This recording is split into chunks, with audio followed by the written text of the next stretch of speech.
The carriage rolled across the prairie toward Blackwood Ranch on a cold February morning in 1890, carrying Isabelle Ashford toward a fate she had spent 3 months plotting to avoid. Her wedding dress, an elaborate creation of white silk and ivory lace, hung in the wardrobe compartment beside her. Her wedding ring, a heavy gold band chosen by her betrothed, sat in a velvet box on the seat. Everything was prepared for her union to Samuel Blackwood, a wealthy rancher who had negotiated her marriage to her father as payment for a massive business debt. Isabelle was 19 years old, beautiful in a way that made men's eyes linger, educated in a way that made genteel society nod approvingly, and utterly powerless in a way that defined her existence as a woman in 1890.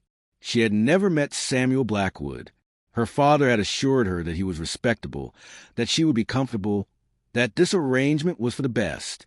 But Isabelle's maid, Sarah, who had grown up in Wyoming before being hired by Isabelle's family, had whispered a different story. Samuel Blackwood is not a good man, Sarah had said quietly one night.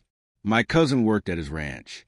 She told me things about how he treats people who depend on him, about his temper, about the way he uses his power over those weaker than himself. Isabelle had tried to ignore the warnings. Duty was duty. Disobedience meant shame on her entire family. But as the carriage drew closer to the ranch, panic had begun to claw at her chest. By the time she could see Blackwood Ranch in the distance, a sprawling, impressive operation that somehow looked menacing rather than welcoming, Isabelle had made her final decision. She would not marry Samuel Blackwood. She would die first. The carriage slowed as it approached the main house. Through the window, Isabelle could see a man on horseback riding toward them, tall, broad-shouldered, with dark hair and a face carved by years in the sun. Even from a distance, there was something ominous about the way he carried himself. This, she instinctively knew, was Samuel Blackwood. The carriage came to a complete stop. The driver opened the door and extended his hand to help Isabelle down. She took a breath, steadied herself, and made her move. Instead of stepping out toward the house, Isabelle hitched up her traveling dress, grabbed her small traveling bag, and bolted toward the nearby tree line. Behind her, she heard shouting. She heard Samuel Blackwood's voice, angry and commanding, ordering her to stop. But Isabelle had never been good at obeying orders that violated her survival instincts, and right now, every cell in her body was screaming that she had to run. She plunged into the woods, her expensive shoes unsuited for rough terrain, her dress catching on branches, her heart pounding so hard she thought it might burst from her chest. She could hear horses behind her, the sound of pursuit closing in. But the forest was dense, and Isabelle was small and quick. She ran deeper into the trees, pushing through undergrowth, scrambling over rocks, praying that she could lose them. Hours passed. The forest grew darker as the sun began to set. Isabelle's dress was torn. Her skin was bleeding from a dozen small cuts, and her breath came in ragged gasps. She had no idea where she was or where she was going. She only knew that she couldn't go back, that Samuel Blackwood was somewhere behind her, probably mounting a more organized search, that her life as she had known it was over. She collapsed beside a frozen stream, too exhausted to continue, and allowed herself to cry, deep, body-racking sobs of fear and desperation, and the crushing weight of understanding that she had just made herself homeless, friendless, and hunted. That's when she heard the voice. Easy now. A man said quietly, "You're safe. Don't be afraid." Isabelle's head snapped up.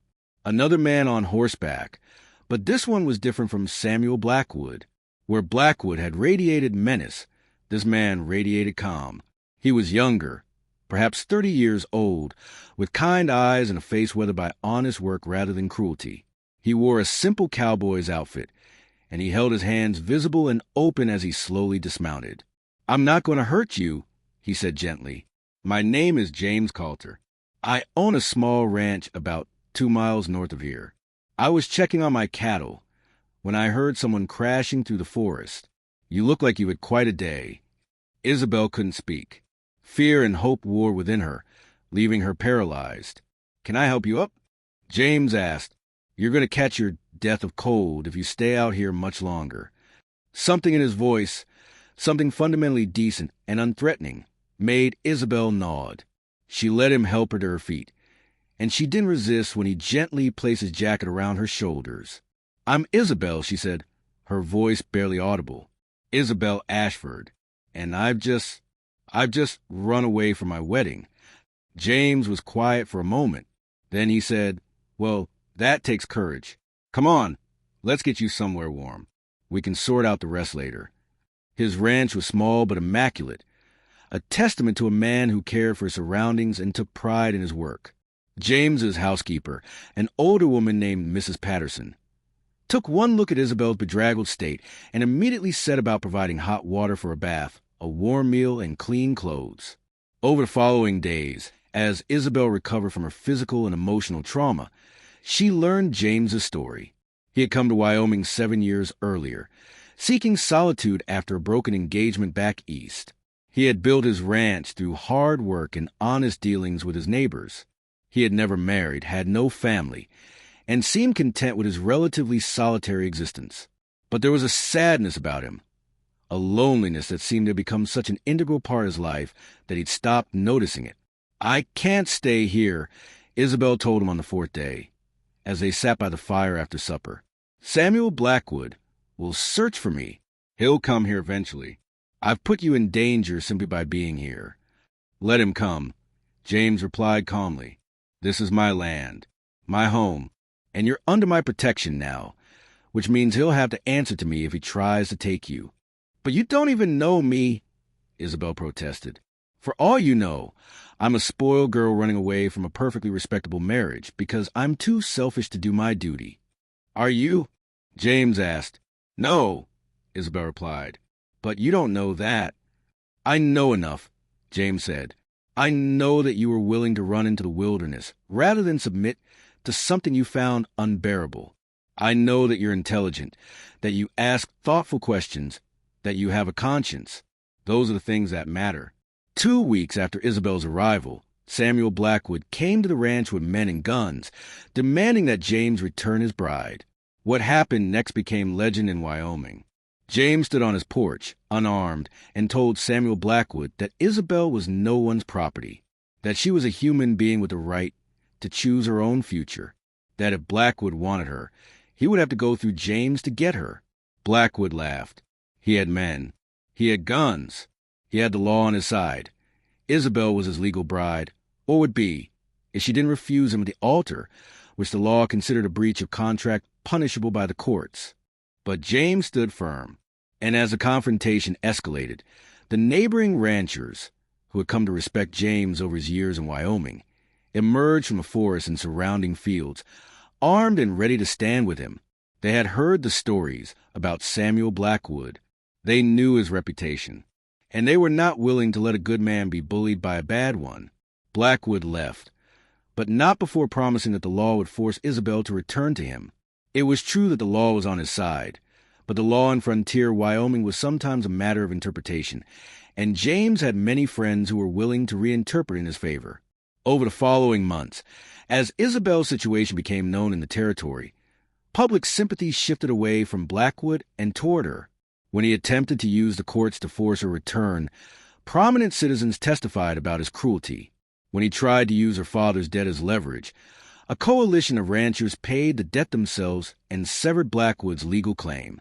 Slowly, methodically, with the help of an excellent lawyer and the community support that James's presence had earned him, Isabelle reclaimed her freedom. But something unexpected happened during that time. As Isabelle lived in James's home, worked alongside him managing the ranch, spent evenings talking by the fire, she realized that she had fallen in love with him, not out of gratitude or desperation, but out of genuine affection for who he was, his kindness, his integrity, his quiet strength. One evening, as they stood watching the sunset paint the sky in shades of amber and gold, James turned to her and said, "Isabelle, I need to ask you something, and I need you to answer honestly. When this is all over, when you're truly free and your legal situation is resolved, what will you do? Will you go back east? Will you try to rebuild your old life?" "No," Isabelle said softly. "I don't think so." "Why not?" James asked. "Because the person I was back east was someone I didn't particularly like," Isabelle replied. She was obedient and dutiful and hollow. The woman I become here, the woman I become with you, she's stronger. She knows her own mind. She knows what she wants. And what does she want? James asked, though his eyes suggested he already knew the answer. Isabelle took his hand. She wants to stay, not because she has nowhere else to go, but because she wants to build a life here, with someone who sees her as a human being rather than property, with someone who would stand unarmed against an army rather than let her be taken. With you, if you'll have her. James smiled, a real smile, filled with joy and relief and the kind of love that had been waiting in the darkness for years, hoping someone would finally come and claim it. They were married 6 months later, after Isabelle's legal situation was completely resolved, and she was free to marry for love rather than obligation or necessity. Their wedding was attended by the entire community, the ranchers and their families, the townspeople, even some of the Native Americans from the nearby reservation who had come to respect James over his years of fair dealing with them.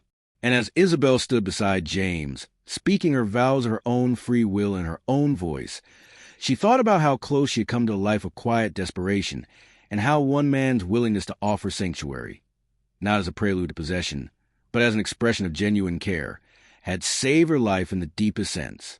She had run from a marriage imposed by circumstances and debts, but she had run towards something infinitely more valuable, a partnership built on equality, respect, and the freedom to choose. And that made all the difference in the world.